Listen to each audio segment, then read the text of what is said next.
¿Vamos a la palabra? ¿Cuántos están hambrientos de la palabra?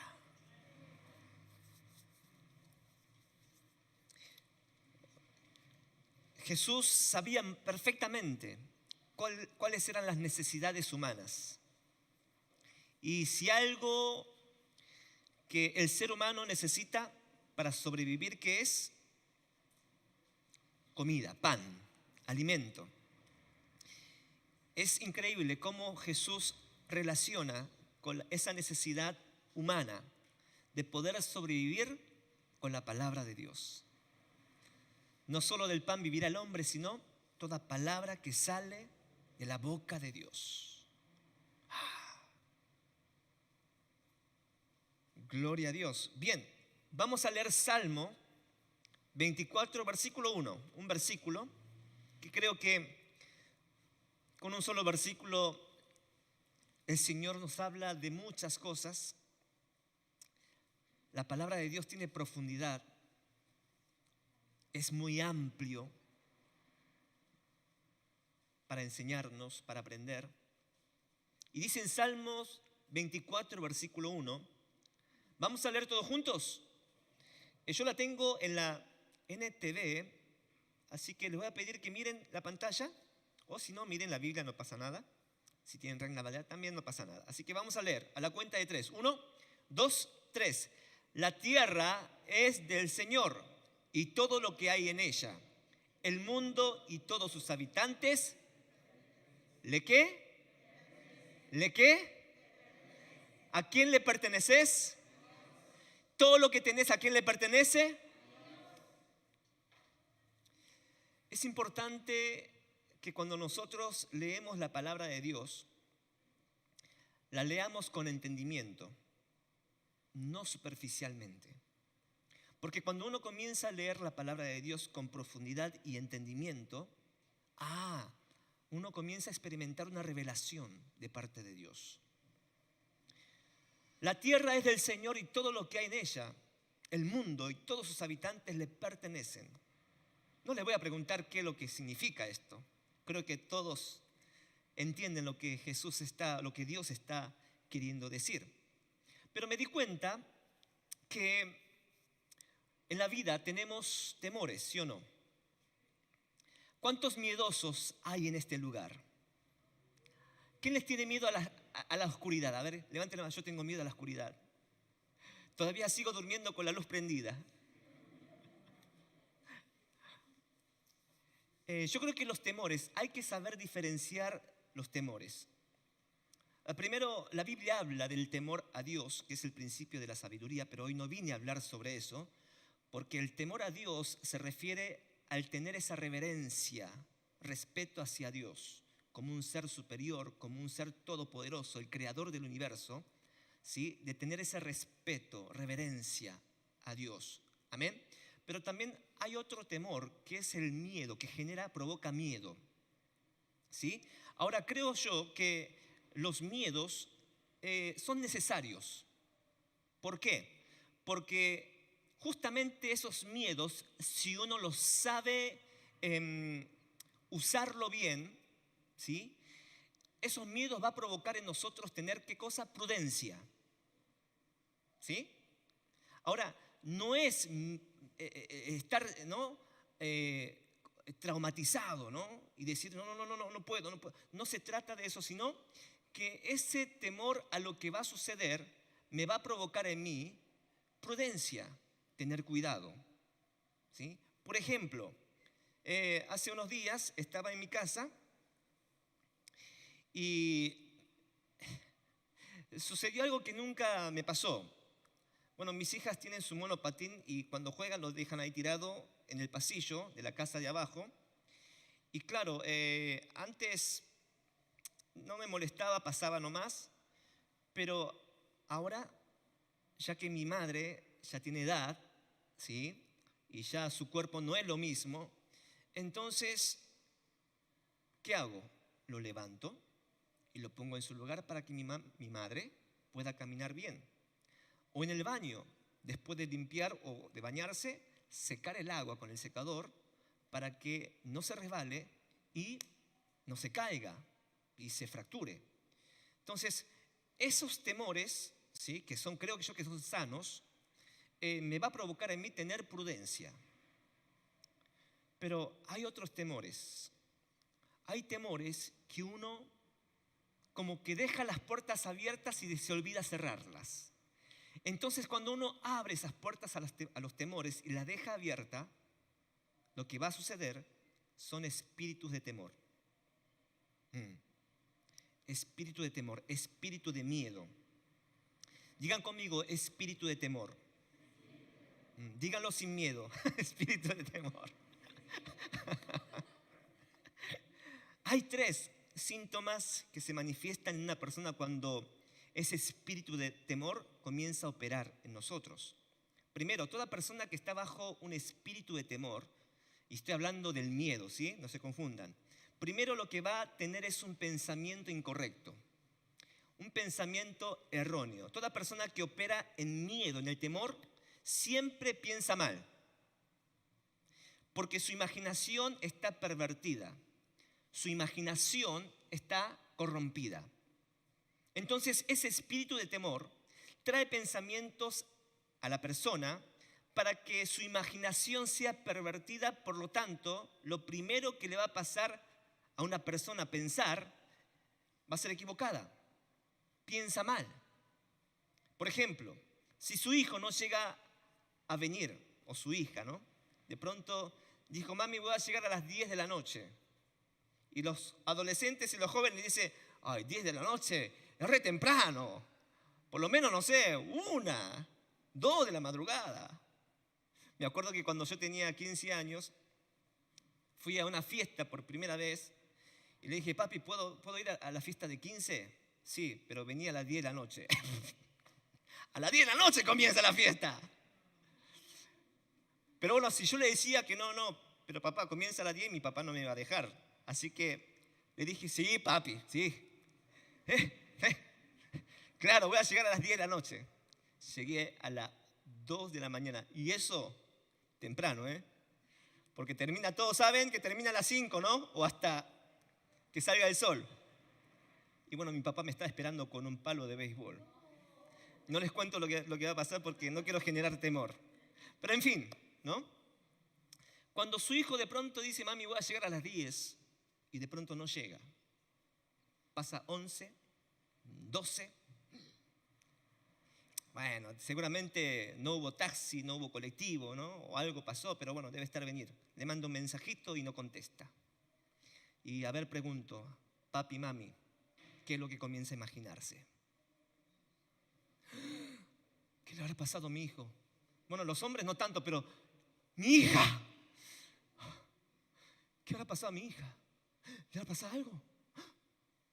¿Tendrá un accidente? Y uno comienza a pensar o a imaginar, ¿no? Con ese temor. Y de pronto se imagina que de pronto su hijo o su hija tiene un accidente, ¿no? Algo que no pasó, pero como que lo comenzamos a imaginar. O si de pronto su esposo, que siempre toda la mañana le decía, ay, cariño mío, Dios te bendiga, y le da un besito, de pronto un día se levantó y no le dio un besito, no le dijo te amo, no le dijo nada. Y la esposa, ¿me estará engañando con otra mujer? ¿Qué pasa, que no me da besitos? ¿Qué onda? Entonces, ¿no? Esos temores, ¿sí? Temores que producen miedo. Si nosotros no cerramos, comenzamos a imaginar lo peor. Entonces, lo primero que hay que hacer, ¿sí? Con ese temor, ¿sí? Es dejar o cerrar la puerta, porque es inevitable no tener temor.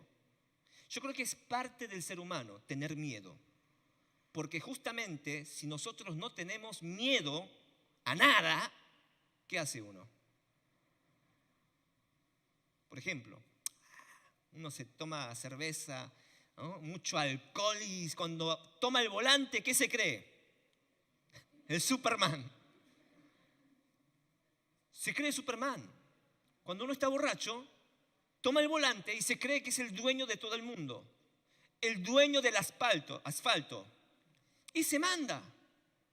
Después choca, muere alguien quizás. Y después dice, ¿qué hice? Pero bueno, ¿a qué va esto? Hay que cerrar las puertas. Hay que cerrar puertas porque si no comenzamos a imaginar, comenzamos a permitir que ese espíritu de temor comience a contaminar o a invadir esos pensamientos incorrectos hacia mí o hacia la otra persona. ¿No les pasó a ustedes que comenzaron con un temor que fue un pensamiento erróneo y después a tener una imaginación exagerada? A ver, levanten las manos esposos celosos. ¿No? Levanten la mano esposas celosas. O sea, levanta la mano. Bueno, el celo no está mal. El celo es natural. Porque obvio, si de pronto no tiene celo, quiere decir que no siento nada por mi mujer. O sea, el celo está bien, pero el celo exagerado, sin límite, está mal. ¿Se entiende? Siempre tiene que haber un equilibrio, un límite. Segundo, el espíritu de temor no solo trae un pensamiento equivocado, sino que lo lleva a lo siguiente. ¿Qué es lo que lleva? Segundo, lo lleva a tener una forma de creer equivocadamente. Lo que uno piensa, termina creyendo. Pensar equivocado, creer equivocadamente. En otras palabras, el miedo no es otra cosa que creer que el diablo o el hombre te puede hacerte el daño. El miedo es lo opuesto a la fe.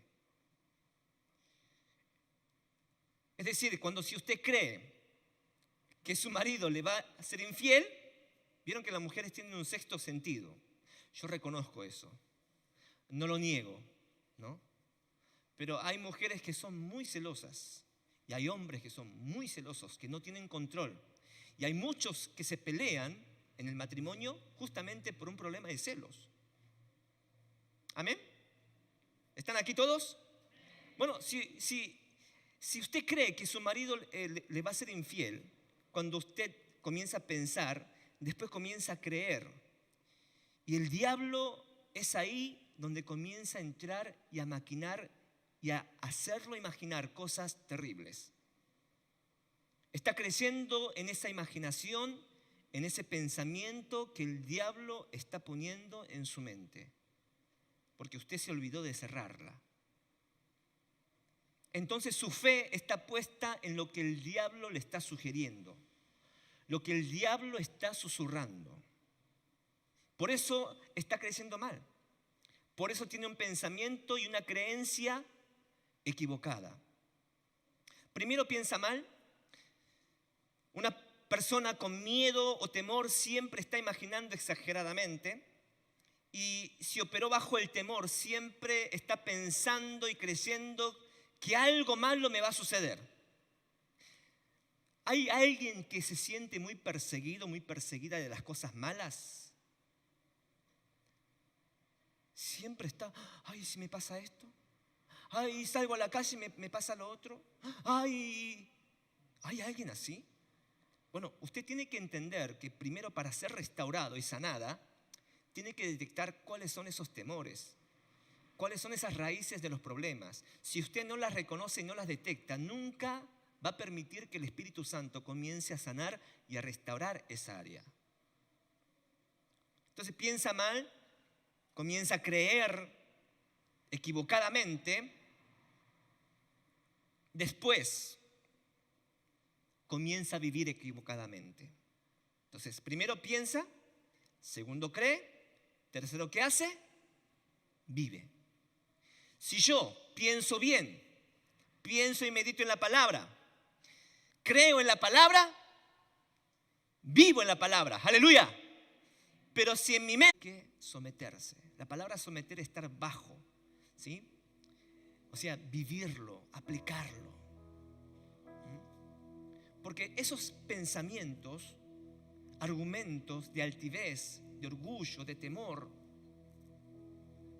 va a provocar en nosotros a desobedecer la palabra de Dios, a no creer la palabra de Dios.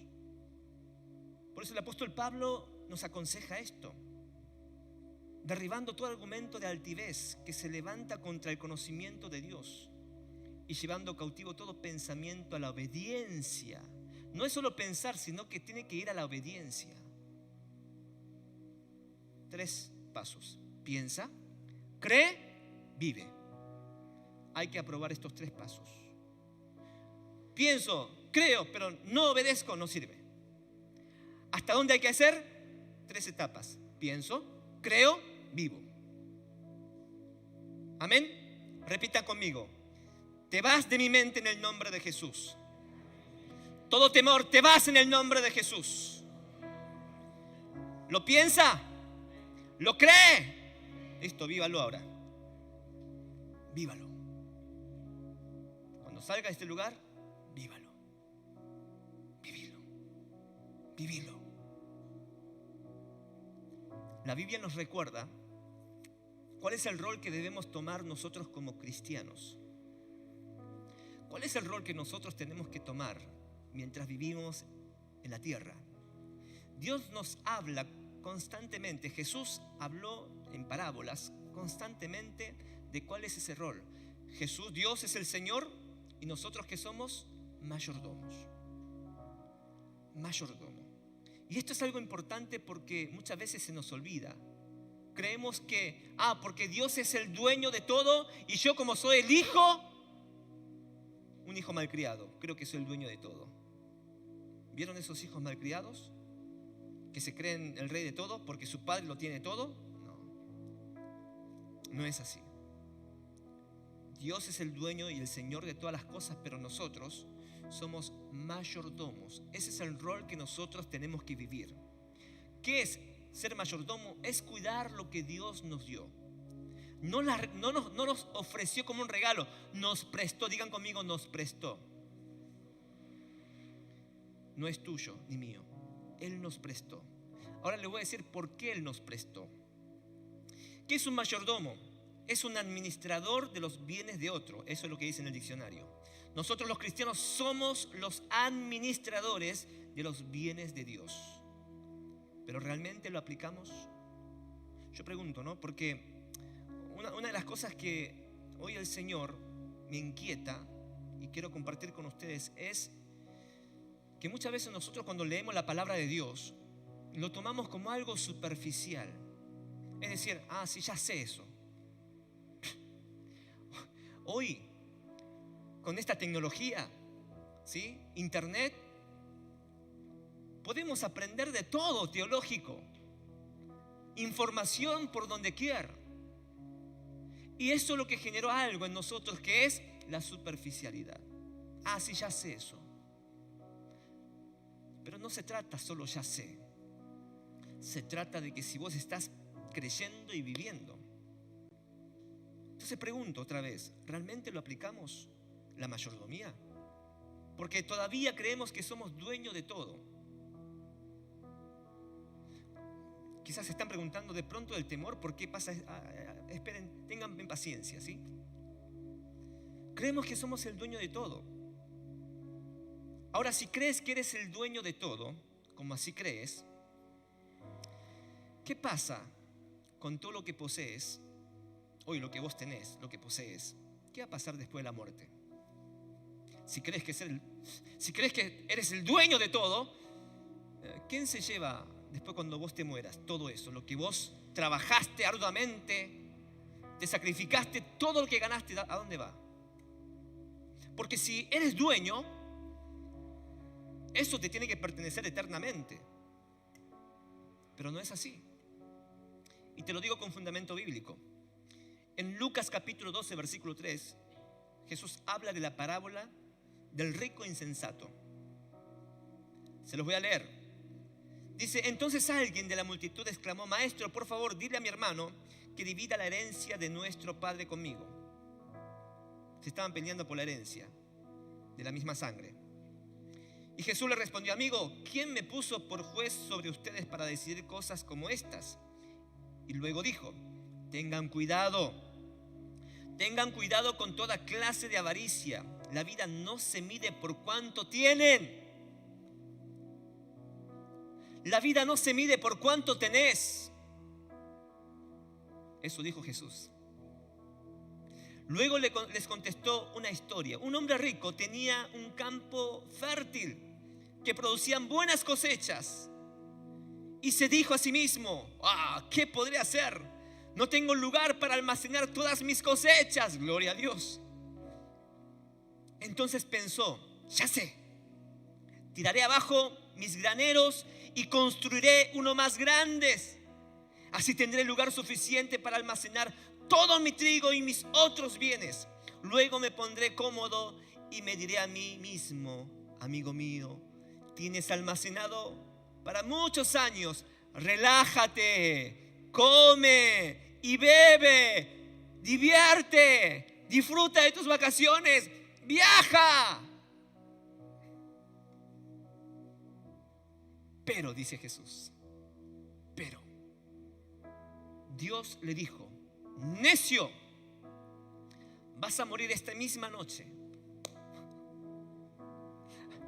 O sea, imagínate todo lo que vos trabajaste y obtuviste con todo ese esfuerzo, y tenías planes y proyectos para engrandecer, para, no sé, construir una casa nueva, no sé, para extender más tu trabajo, tu empresa, y de pronto Dios te dice: necio, vas a morir esta misma noche.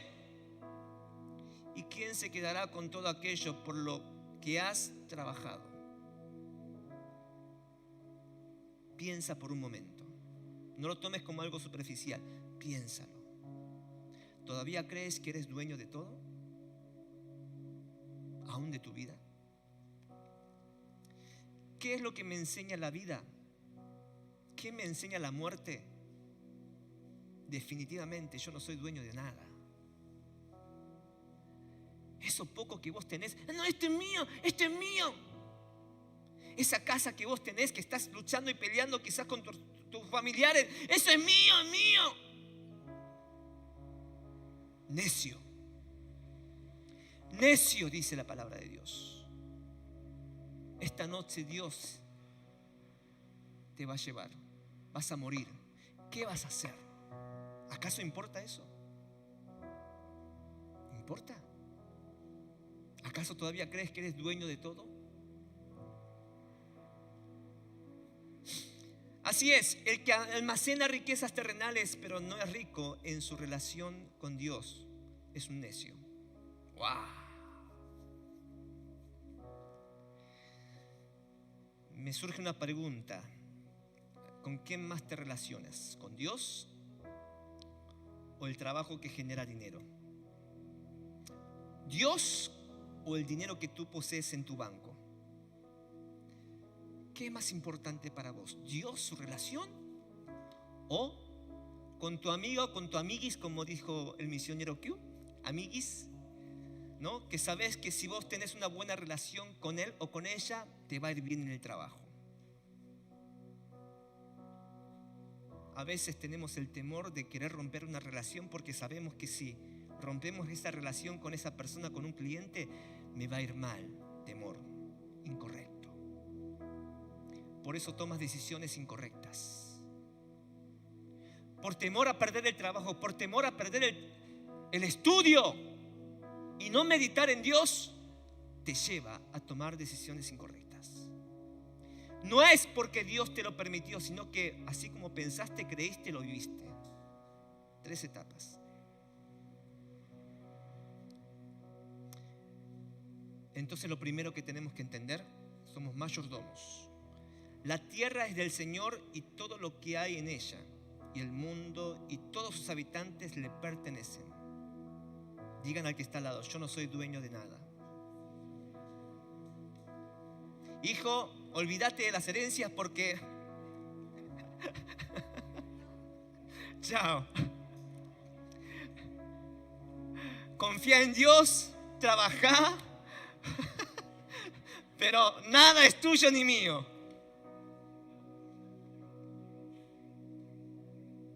Somos mayordomos.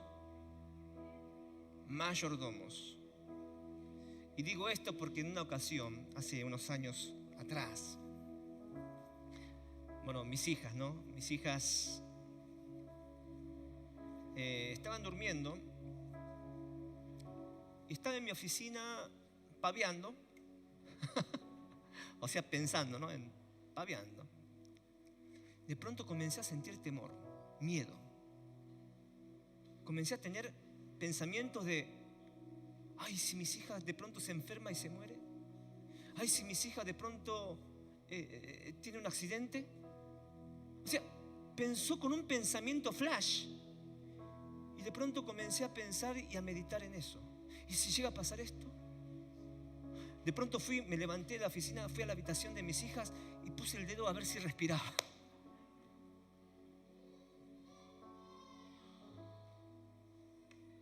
Y después me senté y dije, ¿qué estoy haciendo? ¿Qué estoy haciendo? Y eso me enseñó algo, porque de pronto a través de esto Dios me habló en mi corazón.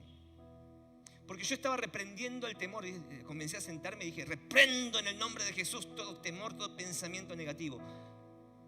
¿Por qué? Porque eso es lo que yo vi, ¿no? Hay que reprender, ¿no? Pero de pronto cuando comencé a reprender, el Espíritu Santo me mostró cuál es la raíz del problema. ¿Sabes cuál es tu problema, Johan? ¿Cuál, Señor? Es que crees que sos el dueño de tus hijas. Y como sabes que vos no la podés proteger de este mundo cruel, se te entró el temor.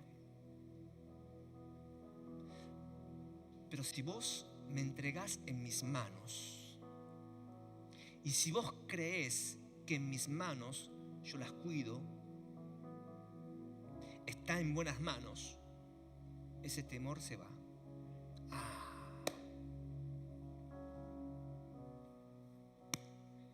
¿Saben qué? Yo me cuesta entender. Y esto no lo digo para hacerme humilde. No es falsa humildad, sino pregúntele a mi esposa. Ella es mucho más inteligente que yo. A mí siempre me costó entender. Por eso cuando yo preparo el sermón o hago estudio, medito la palabra de Dios, o sea, si a mí me dicen reprende en el nombre de Jesús, no, es como que, reprende en el nombre de Jesús. Y como que no entiendo. Entonces yo para poder entender tengo que profundizar, meditar, hasta que, este es el problema, de creerme el dueño de todo. ¿Pero qué problema? Porque el creerme dueño de todo, sí voy a morir. ¿Y qué va a pasar después de la muerte? ¿Dónde van todas mis ganancias? ¿Qué va a pasar con mis hijos? ¿Qué va a pasar con mis nietos? No sé. ¡Ay, qué temor! Pero cuando yo le entrego las manos de Dios, sé que está en buenas manos. Ustedes tendrán bancos, ¿no? Tienen tarjeta de crédito, ¿sí? No sé en qué banco ustedes eligieron para poder depositar el dinero, pero mientras que ese banco sea confiable, ustedes se sienten tranquilos, ¿no? Porque supuestamente está en buenas manos, si no pasa una devaluación. Pero aún así, todas aquellas personas en Argentina, todos que han depositado el dinero en el banco, que confiaron en ellos, en el año 2000 hubo una devaluación y perdió todo ese dinero. Pero Dios no es así. Todo lo que nosotros depositemos en el reino, estamos acumulando para el reino de Dios y está en buenas manos. Tus hijos los tiene que entregar a Dios. Tu trabajo, tu tiempo, todo tu ser, tu vida, en las manos de Dios. Ay, pastor, mi hijo, mi hija es un rebelde, no me obedece. Déjalo en las manos de Dios. Orá. No trates de cambiarlo vos. Orá. Aprende a entregar en sus manos. Porque hay un temor en nosotros de que si yo no lo cambio ahora, se me va. ¿Sí o no? Y por ese temor nosotros estamos desesperados en querer cambiar, en lavarle el cerebro. A Diana te lavo el cerebro.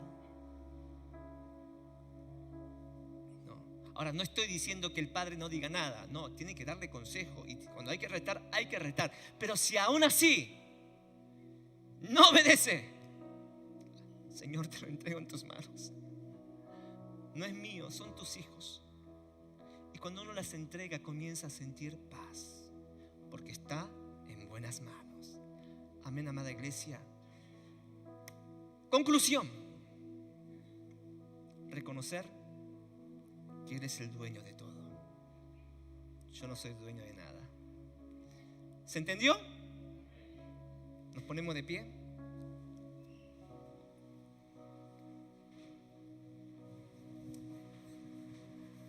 Qué lindo sería si el mundo entendiera esto. Porque todo lo que nosotros hemos depositado, la confianza, la esperanza en el hombre, nos han fallado. Quizás nuestros padres fallaron. Quizás los políticos nos fallaron. Quizás un pastor te falló. El hombre siempre va a fallar. Por eso el hombre no es digno de que vos deposites en él esa esperanza. El único digno de que vos deposites esa esperanza, dependencia, es Dios. Y si no aprendemos esto, siempre va a haber lugar a ese temor. Provocan pensamiento, creencia, y comenzamos a vivir. Efesios 4:23 dice: renovaos en el espíritu de vuestra mente y vestíos del nuevo hombre, creado según Dios en la justicia, santidad de la verdad.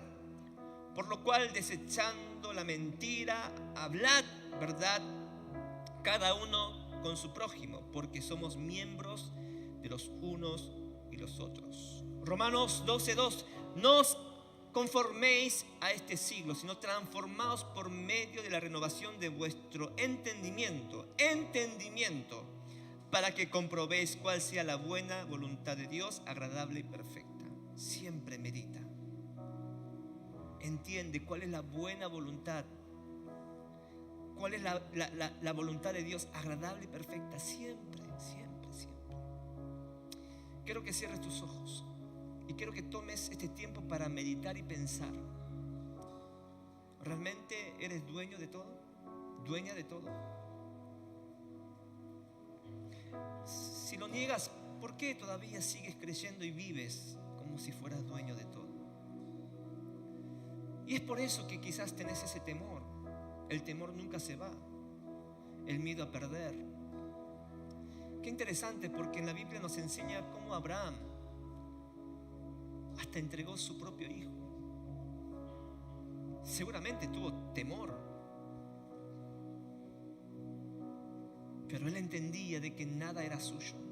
Aún lo más valioso supo entender que era de parte de Dios. Aún aquellas cosas que más vos valorás es de Dios. Y si hasta que uno no le entregue eso, nunca va a aprender, nunca va a poder experimentar una renovación, un cambio. Así que quiero que ores conmigo. Y si quieres levantar la mano, levanta la mano. Decirle: Señor, ayúdame. Ayúdame a cambiar mi manera de pensar, mi manera de creer, porque quiero vivir una vida diferente. Quiero hacer las cosas diferentes, Padre, en el nombre de Jesús.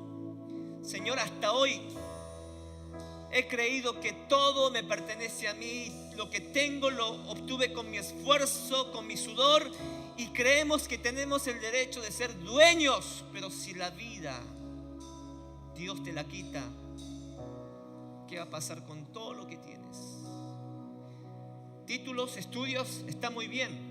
Sueños, está muy bien. Pero si Dios toca tu salud,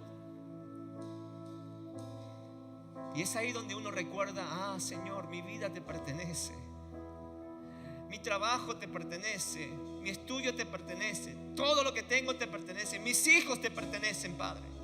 Qué fácil, qué liviano entender que cuando le entregamos en las manos de Dios, en buenas manos, está en buenas manos. Tus hijas, tus hijos están en buenas manos. Tu futuro está en buenas manos, amada iglesia. Tu futuro está en buenas manos. Deja que el Espíritu Santo y la palabra de Dios comience a renovar tus pensamientos. Cierra la puerta a esos temores. Cierra esas puertas a esas inquietudes. No la dejes abierta. No la dejes abierta. Reconócelo.